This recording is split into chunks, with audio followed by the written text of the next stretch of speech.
শুভ সকাল বন্ধুরা, আশা করি তোমরা সবাই খুব ভালো আছো। আমরা ঈশ্বরের কৃপায় সবাই খুব ভালো আছি। তো দেখো এখানে সকালবেলায় বর বাজার থেকে চলে এসেছে, আর বাজার থেকে যা যা আনতে বলেছিলাম তাই নিয়ে এসছে। তো আজকে যেহেতু ইলিশ মাছ এনেছে, বলেছিলাম ইলিশ মাছ আনলে বেগুন, বাঁধাকপি, চাল কুমড়ো আর কচু শাক এইগুলো নিয়ে আসতে। তো দেখো সবই নিয়ে এসছে, আর আমরাও এনেছে, বলেছিলাম একটু আমরা আনতে, আমরা এমনি খাবো আর একটু চাটনি করব। তো দেখো সব কিছুই গুছিয়ে সুন্দর করে নিয়ে এসছে প্রত্যেকটা জিনিস। আর এখানে দেখো এসেই যে আমার বর আবার মাছগুলো একটু ভালো করে ছাড়িয়ে ছাড়িয়ে ধুয়ে দিচ্ছে। আর ছেলে যাবে ড্রয়িং ক্লাসে, ওর বাবা টিফিন এনেছিল কচুরি আর তরকারি, তো সেটা ওকে আগে দিয়ে দিলাম, ওর বাবার হাতটা খালি হলো, তারপর দুজনে একসাথে খাবো। তো দেখো এখন বাজে পুরো বেলা 12টা, আর রান্নাবান্না চলছে, রান্নাবান্না প্রায় অর্ধেকের পথে। এদিকে দেখো ইলিশ ভাপা করছি, তো এখানে ইলিশ ভাপাটা হচ্ছে, ঢাকা পড়েনি বলে এইভাবেই রেখেছি, তো এইভাবেই হয়ে যাবে, অসুবিধা নেই। আর দেখো ছেলের জন্য ডিম করব, ডিম আলু সিদ্ধ করে নিয়েছি, আলুটা বেশি সিদ্ধ হয়ে গেছে। আর এইদিকে দেখো এটা চাল কুমড়ো করা আছে, 2 রকম চাল কুমড়ো, এটা মাছের মাথা দিয়ে, আর ভিতরেরটা হচ্ছে এমনি মাছের মাথা ছাড়া ছেলের বাবার জন্য। আর এখানে তেল, এটা মাছের তেল, যে বাটিতে আছে মাছের তেল, ইলিশ মাছ ভাজা দিয়ে খাবো। এই যেখানে ইলিশ মাছ ভাজা হয়ে গেছে, আর এটা হচ্ছে ওদের মাছ, আর এই ইলিশ মাছটা আমি দেবো ঝোলে। তো চলো, আমার বর তো ইলিশ মাছ কাঁচা ইলিশ খায় না, ওটা ভেজে রাখা আছে, ওকে এর মধ্যে ভাজা খাবো ইলিশ দিয়ে, আর বাবার জন্য ভাজা আছে, মাছ ভাজা মানে আছে, এটা ঝোলে দেবো। আর এটা আমার ঝোলে যাবে, ঝোলও করবো বেগুন দিয়ে, বেগুন আনতে বলেছি, বেগুন এনেছে। আর মাছের মাথাগুলো ওখানে আছে, এই চাল কুমড়ো দিয়ে করেছি, আর মাছের মাথা একটু আছে, দেখছি তো অন্য কিছু দিয়ে করা যায় কিনা। আপাতত এটা ভাপায় বসিয়েছি, ভাপে হোক, বসবো। আমার এখনও স্নান কমপ্লিট নেই, স্নান করবো। এদিকে একটা ভাত আছে, মানে চাল বার করা আছে, ভাতও বসানো হয়নি, ভাতটা পরে বসাবো। তো চলো, আবার হাজব্যান্ড বেরোবে অফিসে, রান্নাবান্নাগুলো হোক একটু, আশা করছি 1 ঘন্টার মধ্যে সব আমার কমপ্লিট হয়ে যাবে, একটার মধ্যে। তো এই হচ্ছে আমার বরের ভাত বেড়ে নিয়েছি, অফিস যাবে, একেবারে একসাথে পাতায় যে বেড়ে দিয়ে দিলাম। এই মাছ ভাজার তেল দেওয়া আছে, মাছ ভাজা, আর এই যে চাল কুমড়ো তোমার, আর এটা হচ্ছে ইলিশ ভাপা। ইলিশ ভাপা খেয়ে দেখো কেমন লাগে, একদম গরম গরম সুন্দর করেছে, ভালো লাগবে। কি হলো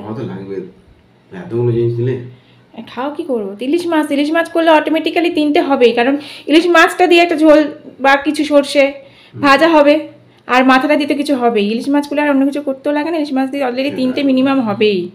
রাতে কিন্তু ঝোল আছে, বেগুন দিয়ে করেছি, রাতে ঝোল। এখনকার জন্য ইলিশ ভাপাটা, কারণ ভাপাটা ঠান্ডা ভালো লাগবে না, তা লবণ দিয়ে একটুখানি তেলে, ঠিক আছে, লবণ তেলে একটু লবণ দিই। এগুলো তুলে দাও তো বাবা, রোদ্দুর চলে গেছে। তখন জানলা এত সুন্দর রোদ্দুর এসেছিলো দেখে আমি যেই এখানে বালিশ করে রোদ্দুর দিলাম, একটু ছাড়া দেওয়া হয়নি বলে ব্যাস সঙ্গে সঙ্গে মেঘ করলো। তারপর এখন এই যে রোদ্দুর চলে গেছে, এখন একটা রোদ্দুর এসছে, তুলে দাও। এই বাঁদিকেরটা বাবার মনে হচ্ছে, দেখো তো এই দিকেরটা বাবার, হ্যাঁ মনে হচ্ছে, বাবারটা আগে রাখো, রেখে আলাদা রাখো, ঠিক দেখে নে বোঝো, রেখে দাও বালিশ, হ্যাঁ রেখে দেখা গুছিয়ে দাও। তখন কত সুন্দর রোদ্দুর যেই দিলাম, ব্যাস একদম মেঘ করে আসলো। আর এখন রোদ্দুর চলে গেছে, একটুখানি ভালো করে গুছিয়ে রাখো, ভালো করে গুছিয়ে রেখে দাও। আমি সময় পাচ্ছি না ছাদে দেবো। তো এখন হচ্ছে দুপুরবেলা আমি আর ছেলে খেতে বসে গিয়েছি। দেখো দেখিয়ে দিই তোমাদের কী রান্না করেছি। এই যে আছে এখানে সাদা মানে ভাত আছে, আর এখানে আছে দেখো চাল কুমড়ো, এটা মাছের মাথা দিয়ে করা, আর এদিকে আছে তোমার মাছের তেল, এই মাছ ভাজা। মাছের তেল কিন্তু আমার ভীষণ ভালো, ইলিশ মাছের তেল কিন্তু খুব ভালো লাগে খেতে আমার। আর এটাই তো বললাম চাল কুমড়ো আছে, এটা মাছের মাথা দিয়ে করেছি। এটা যে ইলিশ ভাপাটা অনেক দিন পর খাচ্ছি, গত বছর ইলিশ ভাপা করিনি, শুধু সরষে ইলিশ আর এমনি মাছের ঝোল করেছিলাম। আমার কিন্তু সরষে ইলিশের থেকে ইলিশ ভাপাটা খেতে বেশি ভালো লাগে। আর এইদিকে দেখো ছেলেও খাচ্ছে, ছেলে চাল কুমড়ো দিয়ে খাচ্ছে, কিন্তু ছেলের ওই যে বললাম বাবার মতন মাথা ছাড়া চাল কুমড়ো করে দিয়েছি, সেটা খাচ্ছে, একা ভাত মেখেই খাচ্ছে। আর ওর জন্য এখানে আলাদা করে দিয়েছি যে ডিমের ঝোল, ও ডিমটা খুব পছন্দ করে, তো ডিম খাচ্ছে। হ্যাঁ, তোকে বললাম কেমন লাগছে, তো বললো ভালো। তো চলো, এই হচ্ছে আমার দুপুরে খাওয়া দাওয়া, আমার দুপুরে খাওয়া দাওয়াটা সেরে ফেলি। আর এখন হচ্ছে সন্ধ্যেবেলা, দেখো সন্ধ্যেবেলা এখানে যে পড়ছো একা বসে। তো সন্ধ্যেবেলাটা মেনলি আমি চুপচাপ বসেই থাকি, একটু পেপার পড়ি, একটু ফোন ঘাঁটি, আর ও যে পড়াশোনা করে ওর সাথে বসে ওর পড়াটরাগুলো ধরি, ওকে পড়াই, এটাই কাজ। আর এখন তো আমার ঘরে টিভি নেই যে টিভি দেখবো, তাছাড়া ছেলের এখন টিভি চলছে, তো পড়ছে, আমি ওর পাশে বসে আছি। এখন বাজে হচ্ছে 10টা 15, তো এবার খেতে বসবো। তো এখানে দেখো আলু ভেজে নিচ্ছি একটু, রাতে শুধু মাছের ঝোল আছে, মানে ইলিশ মাছের ঝোল আছে আমার আর বরের, আর ছেলের তো ডিমের ঝোল আছে। তো ভাবলাম যদি ঝোলটা একটু কম হয়ে যায়, তাহলে একটু আলু ভাজলাম, ওখানে হচ্ছে তরকারি করবো। তো তরকারি তো হলো না, আর আলু ভেজে নিই, গরম গরম আলু ভাজাতে ভাত খেতে ভালো লাগে। তো আমি ভাবছি আজকে এখন ছেলে পড়াশোনা করছে, ছেলেকে ভাবছি খেতে দিয়ে দেবো, আলুটা ভেজেই। আর আমি ভাবছি আজকে একেবারে খেয়ে নিই। অন্যদিন বর বলে আমাকে খেয়ে নিতে, রাতে আসে তো ভাবছি আজকে ওর সাথেই খাবো। আজকে সেরকম খিদে এখনও পাইনি আমার, 10টা বেজে এবার এখন সময় খিদে হয়নি। ভাবছি আজকে বাবা আসলে বাবার সাথেই খাবো। তো বাবা 12টার মধ্যেই এসে যাবে, তো আসলে একসাথে দুজনে খাবো। আর ছেলে এখন ওদিকে পড়াশোনা করছে, ওর পরীক্ষা পরশু থেকে, এবারে সেরকম প্রিপারেশান একদম হয়নি।